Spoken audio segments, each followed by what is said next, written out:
In my practice, I see two distinct types of aging.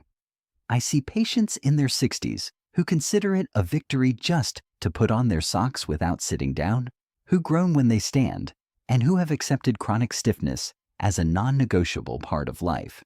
And then I see the others, the ones who, even into their 80s and 90s, move with a fluidity that seems to defy their age.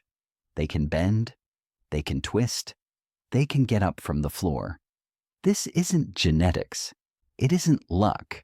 It is almost always a matter of maintenance.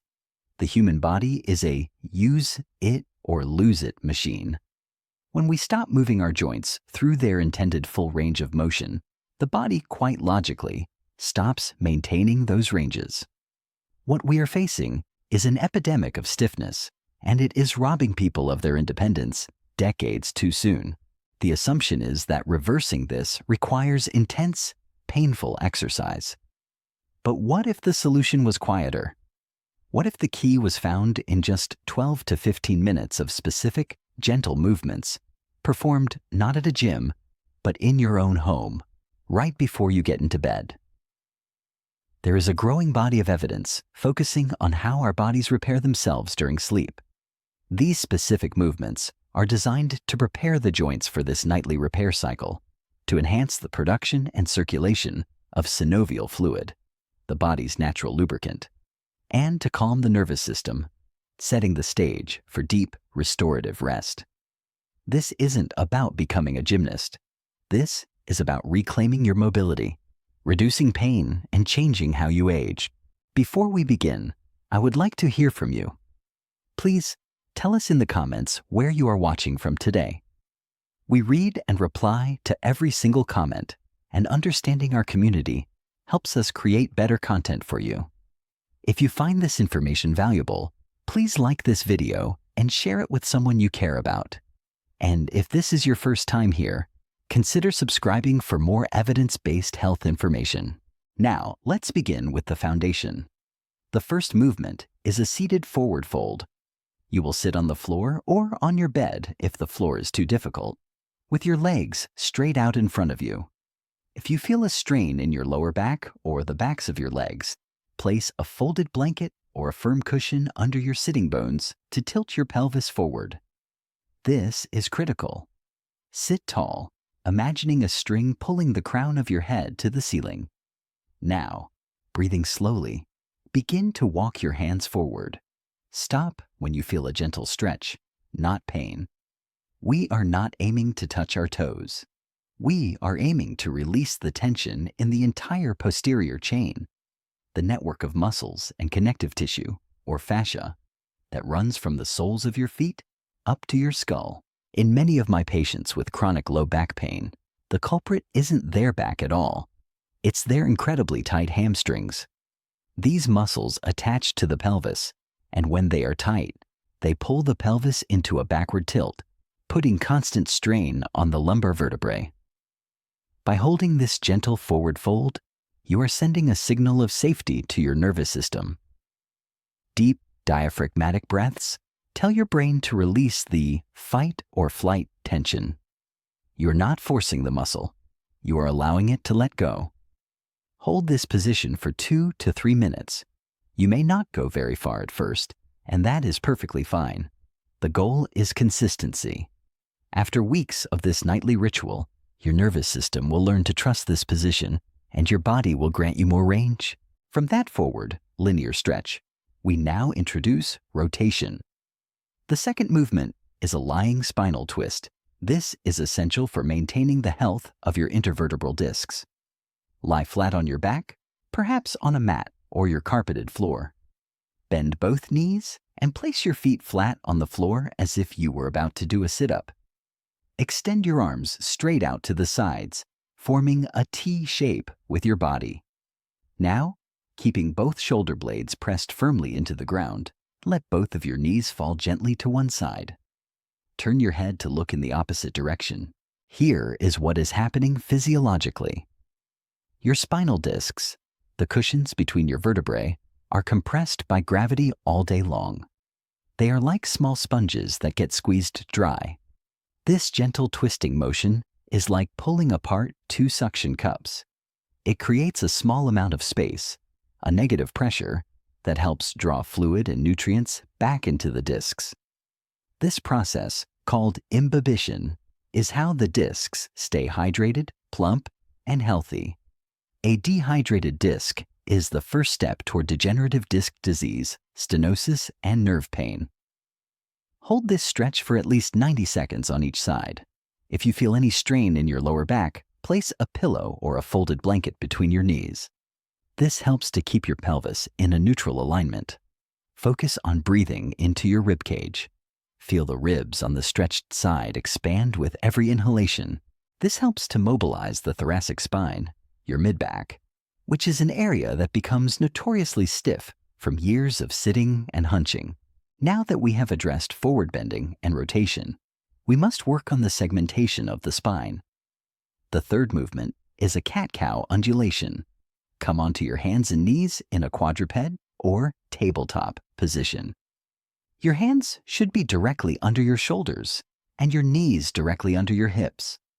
This position itself is therapeutic, as it reacquaints your body with a fundamental pattern of human movement. We will flow with our breath. As you inhale, drop your belly toward the floor, lift your tailbone, and lift your chest, looking slightly forward. This is the cow position. As you exhale, reverse the movement. Press into your hands, round your spine toward the ceiling like an angry cat, and tuck your tailbone and chin. We want to create a continuous, wave-like motion.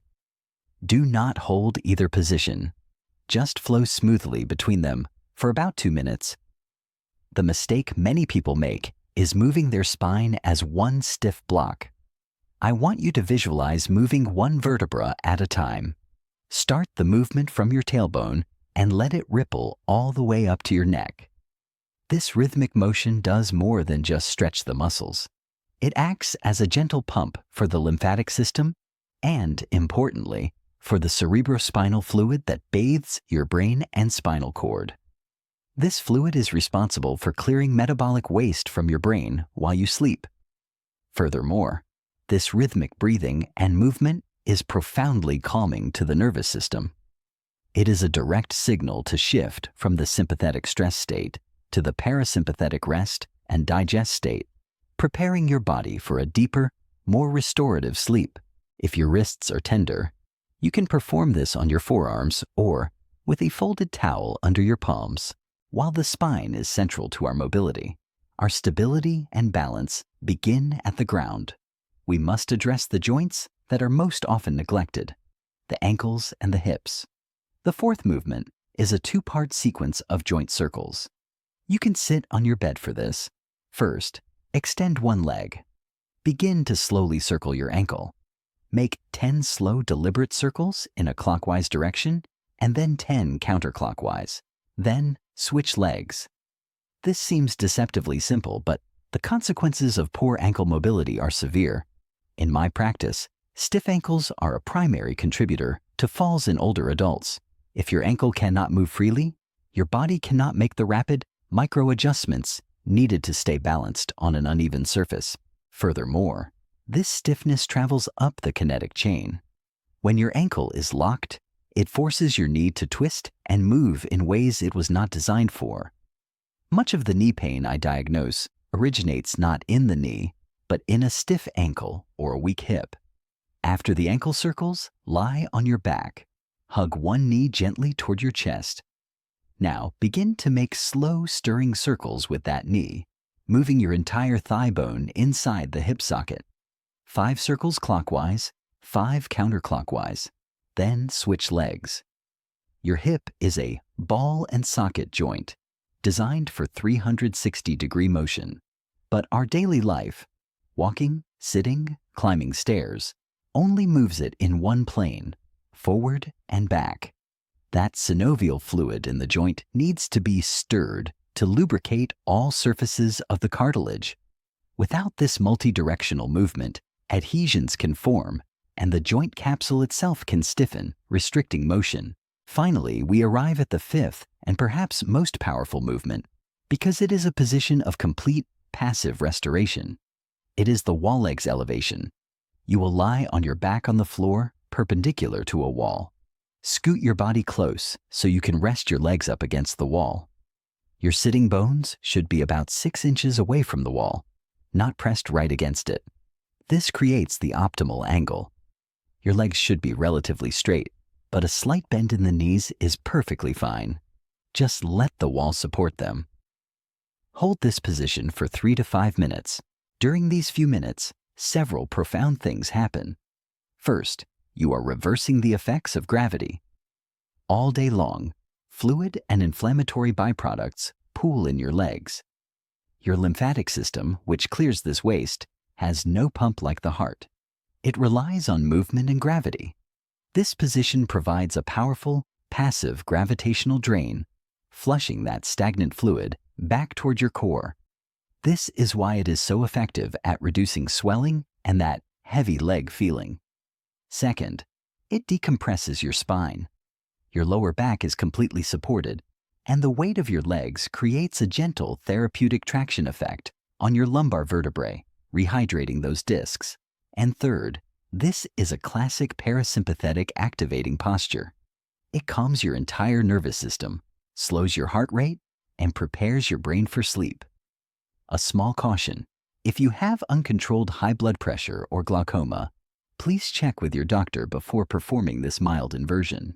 These 5 movements, done in this order, take only 12 to 15 minutes. This is not strenuous exercise. This is non-negotiable nightly maintenance, as essential as brushing your teeth. Stiffness and pain are not inevitable symptoms of aging. They are symptoms of disuse. The science is clear. Your body has a remarkable ability to improve at any age. The only requirement is consistency. Start tonight. In 3 months, you will move differently. In 6 months, you may feel as though you have turned back the clock. The power to reclaim your body's freedom is entirely in your hands.